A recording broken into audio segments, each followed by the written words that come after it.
अध्याय 41। मार्कंडेय जी ने आगे बताया, उसके बाद ब्रह्मा जी जब ध्यान कर रहे थे तो उनके मन से मानसी प्रजा पैदा हुई। उनके शरीर से कारण और कार्य भी पैदा हुआ। देवताओं से लेकर स्थावर पर्यंत सारे जीव 3 गुणों वाले माने गए हैं। इस तरह समस्त चराचर भूतों की सृष्टि हुई। जब प्रयत्न करने पर भी ब्रह्मा जी प्रजा को बढ़ा नहीं पाए, तब उन्होंने अपने ही सदृश सामर्थ्य से 9 मानस पुत्रों को पैदा किया। उनके नाम हैं भृगु, पुलत्स्य, पुलह, क्रतु, अंगिरा, मरीचि, दक्ष, अत्रि और वशिष्ठ। पुराणों में यही 9 ब्रह्मा माने गए हैं। इसके बाद ब्रह्मा जी ने अपने क्रोध से रुद्र को प्रकट किया, फिर संकल्प और धर्म को उत्पन्न किया, जो पूर्वजों के भी बहुत पूर्वज हैं। ब्रह्मा जी ने जिन्हें सबसे पहले पैदा किया, वे सनंदन आदि 4 भाई लोक में आसक्त नहीं हो पाए। वो सब के सब निरपेक्ष एकाग्रचित्त भविष्य को जानने वाले वीतराग और तपस्वी हो गए। उसके बाद प्रजापति ने अनेक तरह के स्त्री और पुरुष उत्पन्न किए, जिनमें कोमल, क्रूर, शांत, श्यामवर्ण और गौरवर्ण सभी तरह के लोग थे। इसके बाद उन्होंने अपने ही समान प्रभावशाली एक बेटा पैदा किया, जिसका नाम स्वयंभुव मनु हुआ। उन्हें ब्रह्मा जी ने प्रजाजनों का रक्षक बना दिया। फिर मनु ने शत्रुपा को अपनी पत्नी बनाया, जो तपस्या के प्रभाव से निष्पाप थी। शत्रुपा ने स्वयंभू मनु के साथ 2 पुत्रों को जन्म दिया। ये प्रियव्रत और उत्तान पाद के नाम से विख्यात हुए।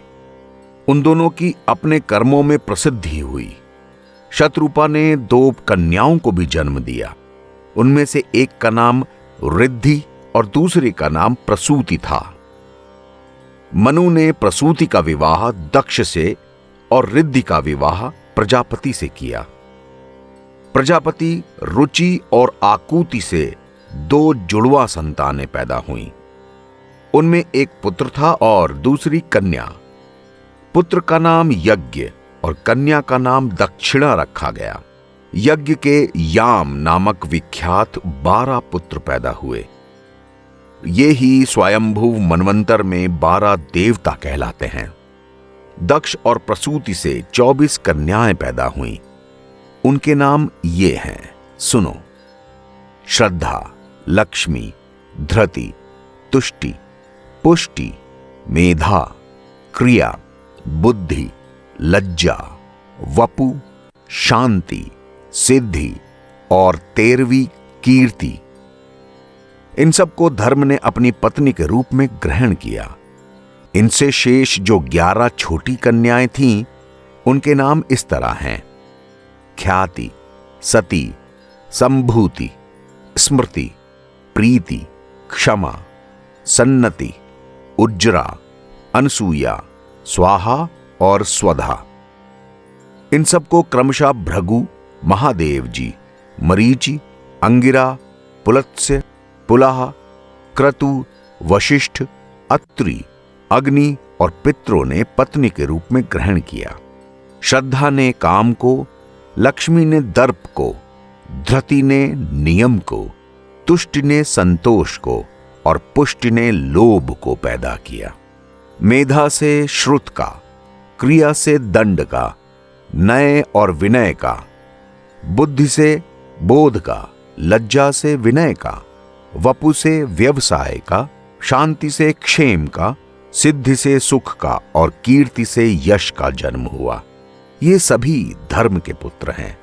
काम से उसकी पत्नी रति ने हर्ष नामक पुत्र उत्पन्न किया, जो धर्म का पौत्र कहलाया। अधर्म की स्त्री हिंसा थी। उसने अनरत नामक पुत्र को और निश्रिति नामक बेटी को उत्पन्न किया। फिर इन दोनों से 2 बेटे और 2 कन्याओं का जन्म हुआ। बेटों के नाम थे नरक और भय, और कन्याओं के नाम थे माया और वेदना। इनमें भय की स्त्री माया ने सारे प्राणियों का संहार करने वाले मृत्यु नामक बेटे को जन्म दिया और वेदना ने दुख नामक पुत्र को पैदा किया। मृत्यु से व्याधि, जरा, शोक, तृष्णा और क्रोध नामक बेटे पैदा हुए। ये सब अधर्म रूप हैं और दुख के हेतु बतलाए जाते हैं। इनके स्त्री और पुत्र नहीं हैं। अलक्ष्मी के 14 बेटे हैं, जिनमें 13 तो क्रमशः 10 इंद्रिय हैं, मन है, बुद्धि है और अहंकार अलग अलग रहते हैं। 14वें का नाम दुस्साहा है। यह मनुष्यों के घरों में रहता है। वह भूख से बहुत ही दुर्बल है, नीचा मुख किए रहता है, नंग धड़ंग है और चिथड़े लपेटे रहता है। इसकी आवाज कौवे जैसी है। जब ब्रह्मा जी ने उसे उत्पन्न किया तो वो सबको खाने के लिए उद्यत हुआ। वो तमोगुण का भंडार था और बड़ी बड़ी दाढ़ों के साथ बहुत ही विकराल जान पड़ता था। उसका मुंह फैला हुआ था, इससे वह और भी भयंकर दिखता था। उसको आहार के लिए उत्सुक देखकर ब्रह्मा जी ने कहा, दुस्साहा, तुझे इस संसार का भक्षण नहीं करना है। तू अपना क्रोध शांत कर, रजोगुण की कला त्याग कर और इस तामसी वृत्ति को भी छोड़। दुस्साह ने कहा, हे जगदीश्वर, मैं भूख से दुर्बल हो रहा हूं और प्यास भी मुझे जोर से सता रही है। हे नाथ, बताइए मेरी तृप्ति कैसे होगी? मैं किस तरह बलवान बनूंगा और मेरा निवास स्थान कौन सा है जहां मैं सुख से रह सकूं? ब्रह्मा जी ने कहा, बेटा, मनुष्यों का घर तुम्हारा निवास स्थान है। अधर्म परायण पुरुष तुम्हारे बल हैं और नित्य कर्म के त्याग से तुम्हारी पुष्टि होगी। मर्मवर्ण और फोड़े तुम्हारे कपड़े होंगे। अब तुम्हारे लिए आहार की व्यवस्था करता हूं, जिसमें किसी प्रकार की क्षति पहुंच गई हो, कीड़े पड़ गए हो, कुत्तों ने दृष्टि डाल दी हो और फूटे बर्तन में रखा हो, जिसे मुंह से फूंक फूंक कर ठंडा किया गया हो, जो जूठा हो, जिसमें पानी छूट गया हो, जिसको किसी ने चख लिया हो, जो शुद्धता से बनाया ना गया हो, जिसे फटे आसन पर बैठकर खाया गया हो, जो अपने समीपवर्तियों को नहीं दिया गया हो, विपरीत दिशा और कोण की ओर मुंह करके खाया गया हो, दोनों संध्याओं के समय और नाच बाजा और स्वर ताल के साथ जिसको खाया गया हो और किसी भी तरह के दोष से युक्त हो, ऐसा ही खाने पीने का सामान तुम्हारी पुष्टि के लिए मैं तुम्हें देता हूं। यशमन, बिना श्रद्धा का हवन, बिना नहाए, बिना जल के अवेलना किया हुआ दान, जो भी ऐसे फेंक देने वाली चीज हो, वही तुम्हारा भोजन होगा। जहां भविष्य से देवताओं की और श्रद्धान से पितरों की पूजा होती हो, कुल की स्त्रियां, बहनें और अतिथियों का स्वागत सत्कार होता हो, उस घर को छोड़ देना। जहां बालक, वृद्ध, स्त्री, पुरुष और स्वजन वर्ग में प्रेम हो, जहां सभी उत्सुकता से और आनंद पूर्वक रहते हों, उस घर पर भी दृष्टि न डालना। जहां अवस्था और संबंध के अनुसार शयन, आसन और भोजन की व्यवस्था हो, जहां के निवासी दयालु, सत्कर्म करने वाले और साधारण सामग्री से भी युक्त हों, ऐसे घरों में गुरु, वृद्ध और ब्राह्मणों के खड़े रहने पर स्वयं भी आसन पर नहीं बैठा जाता, वो घर भी तुम छोड़ देना। देवता, पितर, मनुष्य और अतिथियों के भोजन से बचा हुआ अन्न ही जिसका भोजन हो, उस पुरुष के घर पर भी तुम नहीं जाना। जो सत्यवादी, क्षमाशील, अहिंसक, दूसरों को पीड़ा न देने वाला और दोष दृष्टि से रहित हो, ऐसे पुरुषों को भी तुम छोड़ देना। दुस्सह, जहां पके और कच्चे अन्नों का अनादर होता हो, शास्त्रों की आज्ञा का उल्लंघन होता हो, ऐसे घरों में तुम इच्छा अनुसार जा सकते हो।